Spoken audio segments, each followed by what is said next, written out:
ہمیں زمانہ مارتا ہے. یہ دیکھو اب ان سے پوچھا جائے تم کو کیسے پتا چلا کہ زمانہ مارتا ہے؟ یہ زمانہ کیا ہے؟ زمانہ کیا ہے؟ پہلے زمانے کو واضح کرو کہ یہ کون ہے.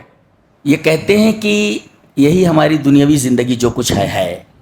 ہمارے آبا کو زندہ کر کے بتاؤ تاکہ ہم دیکھ لیں. جب اللہ کا عذاب آدمی دیکھ لیتا ہے اس کے بعد توبہ قبول نہیں ہوتی. اور قرآن حکیم کے بولنے کا انداز بڑا عجیب و غریب ہے. بیوی کا حمل ٹھہرا، دوسرے دن ڈنڈا لے کر کے کھڑا ہو گیا شوہر، بچہ ابھی دے. کیا ہم نے تم کو ذلیل پانی سے نہیں بنایا؟ آپ نے مردے کو جو زمین میں ڈال دیا گویا زمین کا حمل ٹھہر گیا. لہذا عورتوں کی قدر کریں. آپ کے بچوں کے لیے وہ کتنا دکھ اٹھاتی ہے آپ تصور بھی نہیں کر سکتے. وہ محبت کے لائق. اچھا ان سے پوچھا جائے اچھا تم مرتے کیسے ہو؟ تم مرتے کیسے ہو؟ قرآن حکیم میں بتایا گیا وَقَالُوا مَا هِيَ إِلَّا حَيَاتُنَا الدُّنْيَا نَمُوتُ وَنَحْيَا وَمَا يُهْلِكُنَا إِلَّا الدَّهْرُ وَمَا لَهُمْ بِذَلِكَ مِنْ عِلْمٍ إِنْ هُمْ إِلَّا يَظُنُّونَ وَإِذَا تُتْلَى عَلَيْهِمْ آيَاتُنَا بَيِّنَاتٍ مَا كَانَ حُجَّتُهُمْ إِلَّا أَنْ قَالُوا ائْتُوا بِآبَائِنَا إِنْ كُنْتُمْ صَادِقِينَ قل اللہ یحییکم ثم یمیتکم ثم یجمعکم الی یوم القیامت لا ریب فیہ. اللہ یہ پورا متن ہے مرتب. یہ کہتے ہیں کہ یہی ہماری دنیاوی زندگی جو کچھ ہے. اچھا ہم مرتے ہیں اور جیتے ہیں اور ہمیں مارتا کون ہے؟ وما یہلکنا الا الدہر. یہ دلیل ہے ان کی. ہمیں زمانہ مارتا ہے. یہ دیکھو اب ان سے پوچھا جائے تم کو کیسے پتا چلا کہ زمانہ مارتا ہے؟ اللہ نہیں مارتا، زمانہ مارتا ہے. کیسے پتا چلا؟ پتا کیسے؟ گویا کہ ایک دعویٰ ہے ان کا، خالی دلیل کچھ بھی نہیں ہے. دعویٰ کیا ہے؟ ہمیں زمانہ مارتا ہے. دلیل کچھ بھی نہیں ہے. دلیل کچھ بھی نہیں ہے. ہمیں زمانہ مارتا، خالی دعویٰ ہے نا. یہ دلیل کدھر ہے؟ یہ زمانہ کیا ہے؟ زمانہ کیا ہے؟ پہلے زمانے کو واضح کرو کہ یہ کون ہے جو مارتا ہے. بتاؤ یہ زمانہ کو ہے. گویا کہ یہ خالی دعویٰ ہے کہ ہمیں زمانہ مارتا ہے، دلیل کچھ بھی نہیں ہے. وَقَالُوا مَا هِيَ إِلَّا حَيَاتُنَا الدُّنْيَا نَمُوتُ وَنَحْيَا وَمَا يُهْلِكُنَا إِلَّا الدَّهْرُ. اللہ فرما رہا ہے یہ جو ان کا دعویٰ ہے نا وَمَا لَهُمْ بِذَلِكَ مِنْ عِلْمٍ، یہ کسی علمی بیس کے اوپر کھڑا نہیں ہے. إِنْهُمْ إِلَّا يَظُنُّونَ، صرف تکے چلا رہے ہیں. دیکھیں اعتراض کر دیا. اچھا پھر کہا جائے ان کی سب سے بڑی دلیل جانتے ہو کیا ہے؟ جب باس بادل موت کی آیات ان کے اوپر تلاوت کی جاتی ہیں تو کہتے ہیں ہمارے آبا کو زندہ کر کے بتاؤ، ہمارے آبا کو زندہ کر کے بتاؤ تاکہ ہم دیکھ لیں. یہ کیا کہتے ہیں؟ ان کے پاس ایک دلیل ما کان حجتہم الا، ان کے پاس صرف ایک دلیل ہے. کیا؟ جسے دلیل نہیں کہا جا سکتا. ان قالوا تو بآبائنا ان کنتم صادقین، کہ ہمارے آبا و اجداد کو زندہ کر کے بتا دو، مر گئے ہیں زندہ کر دو. یہ ان کے پاس دلیل ہے.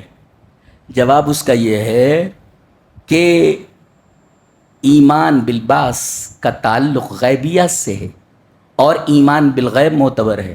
مشاہدے کے بعد تو کافر بھی ایمان لے آئے گا قیامت کے دن. دیکھنے کے بعد مردہ زندہ ہو جائے تو کون ایمان نہیں لائے گا؟ تو مشاہدہ ہو گیا نا. غیب پر ایمان لانے کے لیے کہا گیا ہے، مشاہدے پر. اسی وجہ سے جب اللہ کا عذاب آدمی دیکھ لیتا ہے اس کے بعد توبہ قبول نہیں ہوتی. جی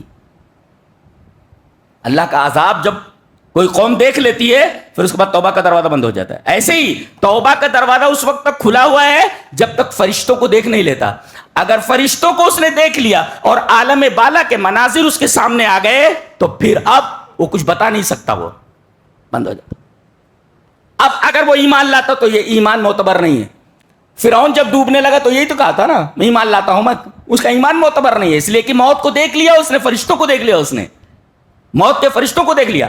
تو گویا کہ مشاہدہ کرنے کے بعد ایمان معتبر نہیں ہوتا، ایمان بالغیب معتبر ہوتا ہے. بغیر دیکھے ہوئے مانو، مردے زندہ ہو جائیں ایمان لے آؤ تو کون سی بڑی بات ہے؟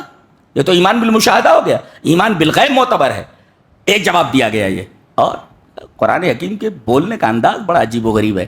کہتا ہے ہم نے یہ کب کہا ہے کہ ہم ایسے مردوں کو زندہ کر کے اٹھاتے رہیں گے؟ جتنے مردے ہیں ان کے اٹھائے جانے کا ایک وقت مقرر ہے. جی قل اللہ یحییکم، آپ کہہ دیجئے کہ اللہ زندہ کرتا ہے، اللہ تمہیں موت دیتا، ثم یجمعکم الی یوم القیامہ، پھر تم سب کو ایک ساتھ اٹھا کر کے جمع کرے گا قیامت کے دن، جس کے اندر کوئی شک نہیں ہے۔ دیکھو وقت مقرر ہے، جیسے بیوی کا حمل آج ٹھہرا، دوسرے دن ڈنڈا لے کر کے کھڑا ہو گیا شوہر، بچہ ابھی دے، ارے بچہ دینے کا وقت مقرر ہے بھائی 9 مہینے، یہ وقت مقرر ہے، یہ اس سے پہلے بچہ نہیں ہوتا، اس لیے کہ پیریڈ ہے، وہ ایک وقت ہے۔ وہ ایسے ہی مردوں کو زندہ کر کے ایک ساتھ جمع کرنا، اس کے لیے وقت مقرر ہے۔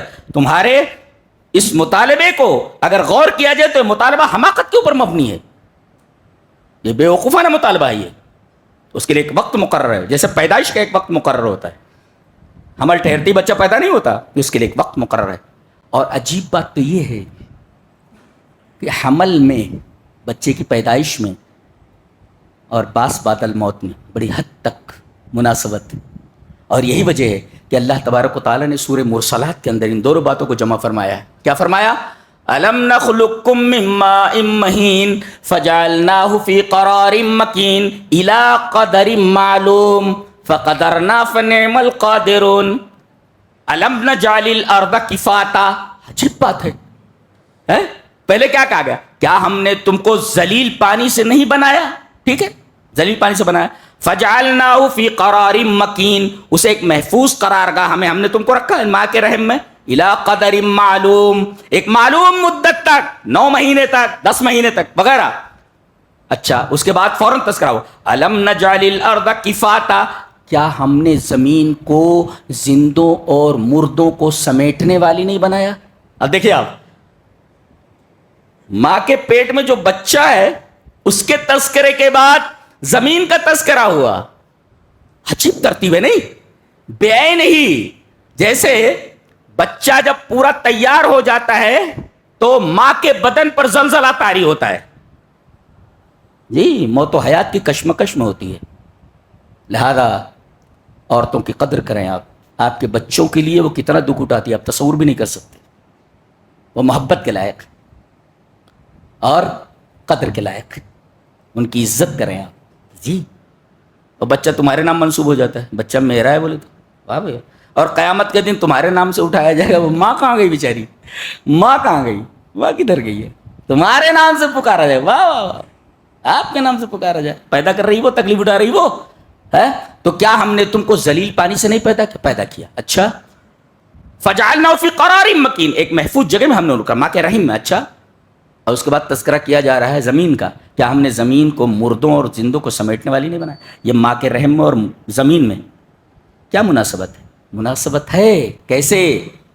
جیسے ماں کے رحم میں بچہ جب بن جاتا ہے تو ایک متعین مدت کے بعد ماں کے بدن پر زلزلہ طاری ہوتا ہے، بچہ باہر آ جاتا ہے، ایسے ہی آدمی کو چاہے جلا دیا جائے، آدمی کو چاہے مٹی میں دفن کر دیا جائے، تو گویا کہ آدمی زمین کے اندر چلا گیا، قبر دیکھیے آپ، قبر کھودا آپ نے اور اس کے بعد مردے کو اس میں ڈال دیا اور مٹی برابر کر دی، بالکل ایسے ہی ہے جیسے حمل ٹھہر گیا ہو، تو آپ نے مردے کو جو زمین میں ڈال دیا، گویا زمین کا حمل ٹھہر گیا، اب ایک مدت متعینہ کے بعد سور پھونکا جائے گا، اور سور پھونکنے کے بعد زلزلہ طاری ہوگا، اذا زلزلت الارض زلزالها واخرجت الارض اثقالها، جیسے ہی زلزلہ طاری ہوگا، ادھر عورت کے بدن پر زلزلہ طاری ہوا تو بچہ باہر آ گیا، یہاں زمین کے اوپر زلزلہ طاری ہوا تو زمین اپنے بوجھ کو باہر نکال دے گی، جیسے وہ پیٹ سے بوجھ باہر نکل آیا،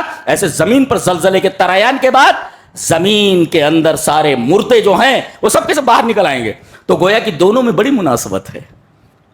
باس بادل موت کا منظر تم اپنی آنکھوں سے دیکھتے ہو دن و رات، جی بچہ پیدا ہونا در حقیقت ویسے ہی ہے جیسے آدمی کو زمین میں دفن کر کے مٹی برابر کر دی جائے، وہاں زلزلے کے ترایان کے بعد بچہ باہر آیا، یہاں زلزلے کے ترایان کے بعد سارے مردے زمین سے باہر آ جائیں گے۔ اور عجیب بات تو یہ ہے کہ اللہ تبارک و تعالیٰ نے قبر کو مستقر کہا ہے، مستقر کہا ہے، وَيَعْلَمُ مستودع کہا ہے، وَيَعْلَمُ مُسْتَقَرَّهَا وَمُسْتَوْدَعَهَا، زمین میں رہے گا کب تک یہ مجھے معلوم ہے، وہ مستودعها، اور ہم اس کے مستودع کو جانتے ہیں، مستودع کا مطلب ودیت سے، ودیت مانے امانت، میں آپ کو یہ چشمہ دے دوں کہ اسے بطور امانت آپ اپنے پاس رکھیں، آپ کے اوپر یہ فرض بنتا ہے کہ جب میں چاہوں، جب میں مطالبہ کروں، آپ یہ امانت مجھے واپس دے دیں. اس کو کہتے ہیں ودیت، امانت. جی ایسے ہی اللہ تبارک و تعالی نے قبر کو مستودع کہہ کر کے اشارہ فرمایا ہے. گویا مردہ قبر میں چلا گیا تو گویا کہ یہ اللہ کی امانت ہے، اور اللہ ایک دن کہے گا زمین سے امانت دے واپس. لہذا زمین وہاں اللہ کی دی ہوئی امانت کو واپس دینے والی ہے. جی ادھر ادھر نہیں کرنے والی ہو.